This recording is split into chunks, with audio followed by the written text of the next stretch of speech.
हाँ? हम ही लोगों के जनपद में जन्मे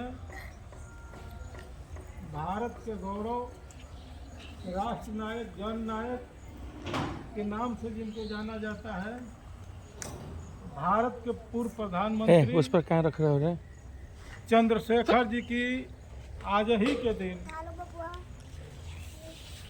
दिल्ली में कैंसर से पीड़ित थे, अपोलो हॉस्पिटल में भर्ती थे और कैंसर से जूझते आज ही के दिन 8 जुलाई 2007 को उनका दुखद निधन हो गया। वो एक ऐसे नेता थे जो कभी झूठ नहीं बोलते थे और बहुत बेबाक बोलते थे। वो दल पार्टी की भावनाओं से ऊपर उठ करके देश के लिए अपनी विचार रखते थे। एक बार उनका उदाहरण मैं देना चाहता हूँ। नैनीताल में उनसे पत्रकारों ने पूछा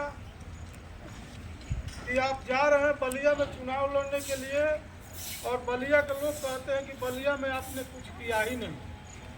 तो उन्होंने कहा कि अगर मैं बलिया के लिए कुछ नहीं किया हूँ तो बलिया वाले मुझे वोट न दें। इतना बेबाक कौन नेता बोलेगा। उन्होंने कहा मैं तो खुद सोम में एक बार यहाँ सौरा में उनकी मीटिंग थी और गौरीशंकर सिंह जो देवस्थली के इंचार्ज थे वो संचालन कर रहे थे, नहीं अध्यक्षता कर रहे थे और मैं उस सभा का संचालन चंद्रशेखर जी का कर रहा था। तो मैं अपने गांव में एक नारा लगवाया था कि रोड नहीं तो वोट नहीं। चंद्रशेखर जी से हमने वहाँ कहा कि मैं आपकी सभा का संचालन कर रहा हूँ और मेरे गांव के लोग कह रहे हैं कि रोड नहीं तो वोट नहीं। तो उन्होंने क्या जवाब दिया है? उन्होंने जवाब दिया कि अरे देखो, भोजपुरी में बोलते थे, अपने याद रखिए, बलिया के लोगों से कभी भी वो हिंदी में बात नहीं करते थे, शुद्ध भोजपुरी में। तो उन्होंने कहा कि अरे यार देखो, जब देशवे के विकास नहीं हो तो तारा बलिया के तरह विकास हुई। चुनाव जिताओ, जब देश के विकास हुई तो तारा गाँव के रोड बन जाई, क्या चिंता में बड़ा।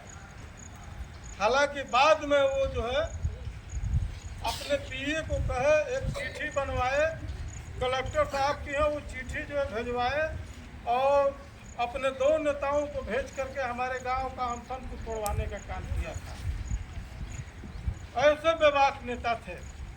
उनके साथ हम लोग जा रहे थे उनके चुनाव प्रचार में। पकड़ी गांव में भी इसी तरह का बैनर लगा हुआ था।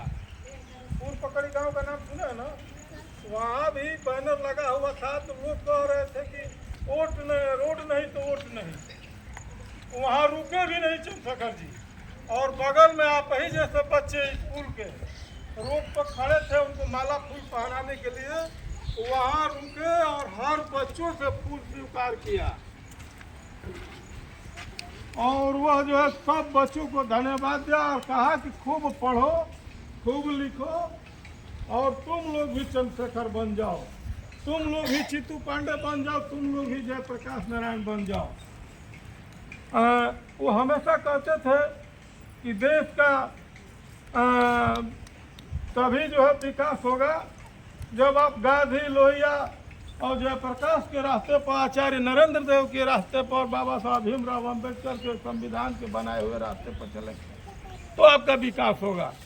ऐसे महान हमारे जिले के और पूरे देश के नायक, जन नायक और सर्वश्रेष्ठ सांसद स्वर्गीय चंद्रशेखर जी की पुण्यतिथि पर हम नमन करते हैं, उनको कोट कोट नमन करते हैं।